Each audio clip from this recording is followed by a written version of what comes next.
Assalamualaikum warahmatullahi wabarakatuh.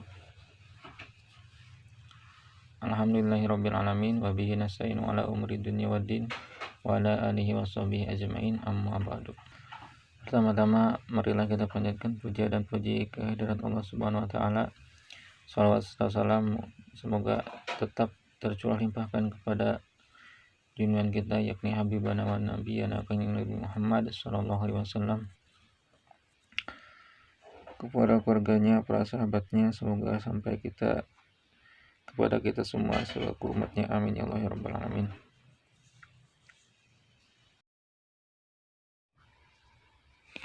Yang saya hormati Ibu dosen Ibu Siti Nur Hasanah MPDI, dan tidak lupa kepada teman-teman semuanya yang saya hormati juga dan saya banggakan. Baik, dalam kesempatan perkuliahan ini kita akan membahas tentang pengembangan teknik penilaian yang beranggotakan Rizky Sapitri dan saya sendiri Wahid Jainal Mustafa. Dalam pembahasan ini ada poin-poinnya yang akan dibahas, yaitu tentang validitas, reliabilitas, daya pembeda, praktikabilitas, objektif, ekonomis. Langsung ke pembahasan yang pertama, yaitu ada validitas. Secara etimologi, validitas berasal dari kata dalam bahasa Inggris yaitu valid. Valid di dalam kamus Oxford dikatakan valid is the step of being legal acceptable, atau sesuatu yang bisa diterima menurut hukum. Maksudnya, valid dapat diartikan benar atau salah. Seperti yang diketahui, validitas berasal dari kata valid, tetapi ada sedikit perbedaan dalam penempatannya. Contohnya, jika dikatakan soal itu valid, merupakan kalimat yang dapat dipahami, sedangkan jika dikatakan soal itu validitas, maka kalimat tersebut tidak akan dapat dipahami kecuali bila dikatakan soal itu memiliki validitas yang tinggi, maka kalimat tersebut dapat dipahami. Dari paragraf di atas dapat kita pahami bahwasannya validitas memang berasal dari kata valid, tapi dalam menggunakan ada sedikit perbedaan. Kata valid dapat diartikan benar atau salah, sedangkan bila merubah menjadi kata validitas diartikan sebagai takaran atau ukuran kebenaran atau kebahasan sesuatu. Adapun dalam Kamus Besar Bahasa Indonesia, validitas adalah kesahan sahnya berlakunya sesuatu. Adapun macam-macam validitas, yang pertama itu validitas logis, yang kedua validitas empiris, dari uraian jenis validitas yakni validitas logis dan ada dua macam, validitas empiris ada dua macam. Maka secara keseluruhan kita mengenal 4 macam validitas, yaitu yang pertama validitas isi, validitas konstruk, validitas yang ada sekarang. Yang keempat validitas prediktif. Adapun cara mengetahui validitas ukur, yaitu yang pertama catatan performance kualitatif dan ranting objektivitas yang dicapai dari hasil tes akhir. Misalnya, validitas tes masuk matematika dengan capaian memecahkan soal matematika pada ujian akhir. Yang kedua, berdasarkan rata-rata tingkatan pendidikan atau ranting tertentu.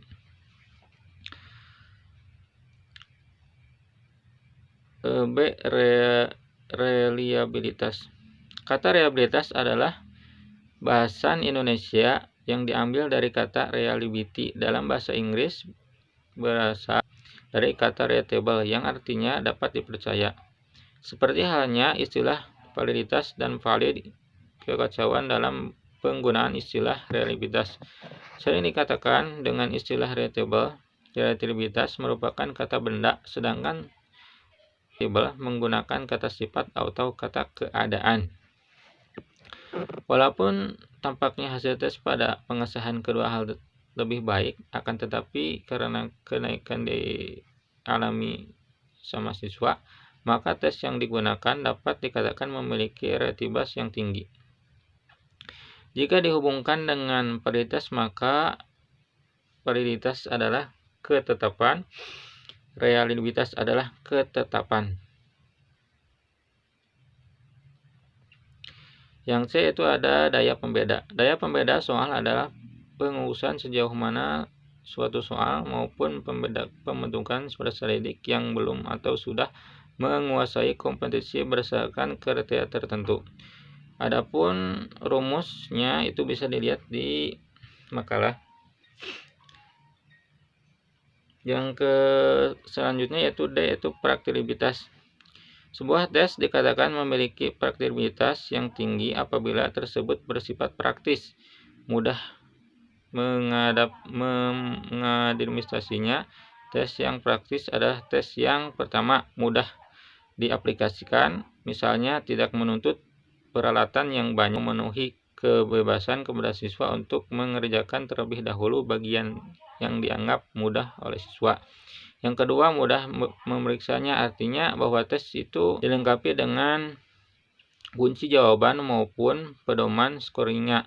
Untuk soal bentuk objektivitas, pemeriksaan akan lebih mudah dilakukan jika dikerjakan oleh siswa yang dalam lembar jawaban. Yang ketiga, yaitu dilengkapi dengan petunjuk-petunjuk yang jelas sehingga dapat diberikan atau diawali oleh orang lain. Yang selanjutnya yaitu ada objektif. Dalam pengertian sehari-hari telah dengan cepat diketahui bahwa objektif berarti tidak adanya unsur pribadi yang mempengaruhi. Adapun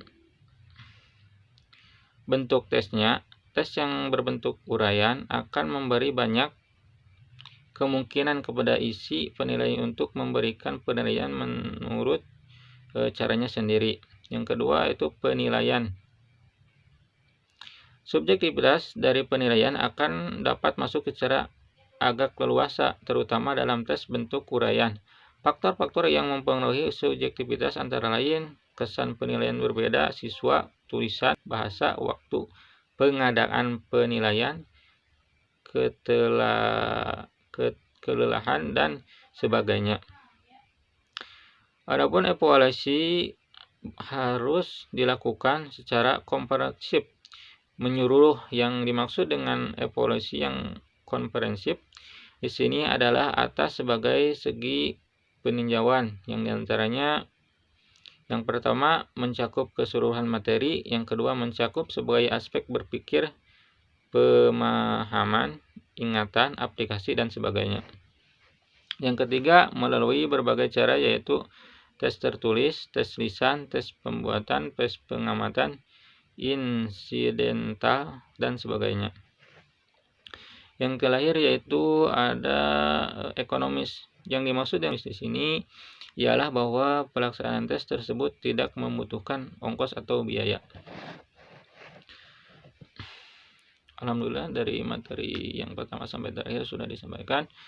Untuk selanjutnya yaitu mengenai kesimpulannya. Permendiknas nomor 20 tahun 2007, penilaian pendidikan adalah proses pengumpulan dan pengelolaan informasi untuk menentukan pencapaian hasil belajar peserta didik.